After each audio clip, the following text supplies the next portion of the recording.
Today I fucked up by baking cookies at 2 in the morning. I'm an insomniac, and my mom pie baking prowess leaves a bit to be desired, so I decided to bake cookies as a Thanksgiving dessert alternative. I did not look into the oven before I turned it on to preheat. There were several pans of sandwich bread left inside, presumably left there by my father in order to make stuffing later. They burned to a crisp. Turned around to check and there was a giant plume of smoke rising from the oven. I panicked. I opened the oven, started to choke, and threw a pot of water on the dry bread. There wasn't any grease, so at least I didn't start a grease fire. Now there's steam and smoke everywhere in the house. I nearly gave my parents a heart attack when they woke up thinking the house was burning down. I nearly got disowned for stupidity.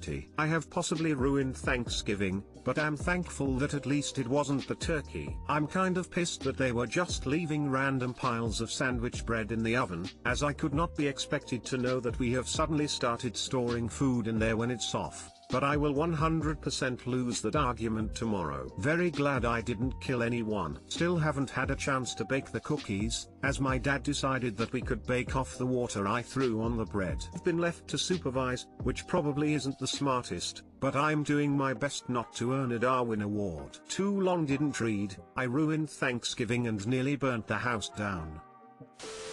One time my mom left eggs boiling on the stove and forgot about it. In the middle of the night, the smoke reached the hall fire alarm. My brother and I were like 12 and had just learned in school that you're supposed to crawl under smoke, so we were crawling through the den, and my parents just walked past us. The eggs were black, the pan was ruined, and all the clothes hanging in the laundry room smelled like smoke and had to be re-washed. This was me literally 2 nights ago and those cookies did not survive more than half a day. But the oven was empty before I preheated it. You know why? An oven is for baking, boiling, cooking. It is not a storage space. I'd argue that perhaps they might like to leave damp towels etc. in there next time, but I don't have the balls, and I don't recommend you use this as a basis for your defense. This Thanksgiving I am giving thanks that neither smoke inhalation nor my father have killed me yet. I have now been put in charge of making more stuffing, which frankly seems counterintuitive, but maybe failure is the best teacher.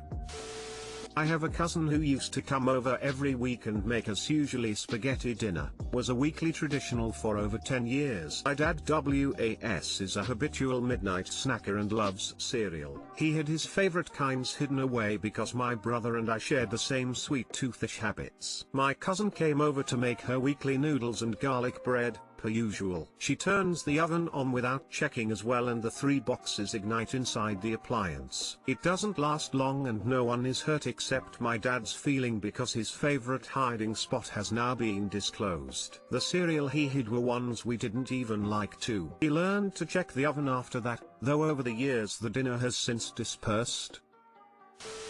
My mom did something dumb one year. She forgot about the turkey and the grease from it dripped onto the bottom of the oven. Woke up at 6 AM to stupid amounts of smoke and a small fire. Bonus, my mom was drinking. Edit, apparently I can't spell simple words today lol.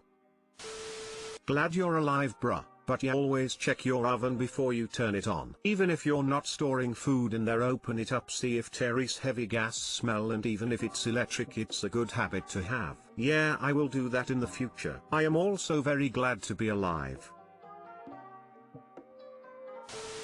Today I fucked up by fainting while driving on the freeway. I had just gotten Taco Bell, and was driving home going about 65 miles per hour, 105 kilometers per hour in the slow lane while eating it. I had just scarfed down a burrito and was washing it down with some Diet Pepsi. All of a sudden, the Pepsi didn't go down correctly and caused a large amount of pain in my throat/chest. This has happened to me countless times in the past, but this was the most painful it had ever been. I remember winching and waiting for the pain to subside as it always does. Next thing I know I wake up slumped over my center console. I look outside and and see that my car was perpendicular to the lanes, and completely blocking a highway on-ramp lane. I thought I totaled my car, so I quickly put my car into neutral and pushed it into the shoulder. Answered I'm okay to someone, and every car that had stopped left the scene. I didn't seem to hit anyone or anything. Too long didn't read. I choked on soda while driving and it caused me to faint. Apparently there is a nerve that can be triggered and cause fainting when choking, especially with cold carbonated drinks. Be careful while eating and drinking in your car!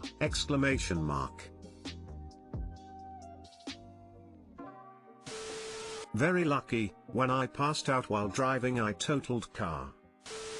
It could have gone worse, especially since you ate Taco Bell. Speaking or farting from experience. I'd recommend not consuming food or drink while driving in the future. Think fate maybe just gave you a warning. Wow, this is my worst nightmare. I'm glad you're okay. Sheesh, I'm glad you're okay. Today I fucked up by giving my neighbor a present. So I am cooking breakfast and our neighbor's mom is knocking at our door. We had exchanged some Thanksgiving food and we had their dishes and she was returning ours. My SO is talking to her outside and I remember that I wanted to give her daughter, 30, some of my THC gummies I had made, so I put them in a dish and asked my SO to give them to her. This is where we go off the rails. My SO said she told her they were special gummies and that they were for her daughter. I went on about my day and about 20 moms ago we get a knock on the door from her mom and she was very concerned that she had been poisoned. We asked why she would think that and she tells us she ate 2 of the gummies I had given them and she was having a hard time standing or concentrating. We tell her it's nothing to worry about, it's going to take time but she will feel normal in a few hours. My SO went to check on her and help calm her down and told her that if she needs anything like a walk or food they would be there for her. She then looks at my SO and says though a huge smile and uncontrollable laughter that she can hardly stand. She is now pleasantly in a weed coma. TL, doctor, neighbor's mom ate some THC gummies I made that were not meant for her and ended up way too high. Please be my neighbor.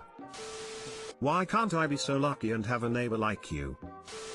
20 moms ago lol, love the story. I could go fix that but I like that it insinuated I have done this to several moms lol, glad you enjoyed. Lightweights are just too cute. It was funny she came and knocked on the door and asked if we had put poison in the gummies.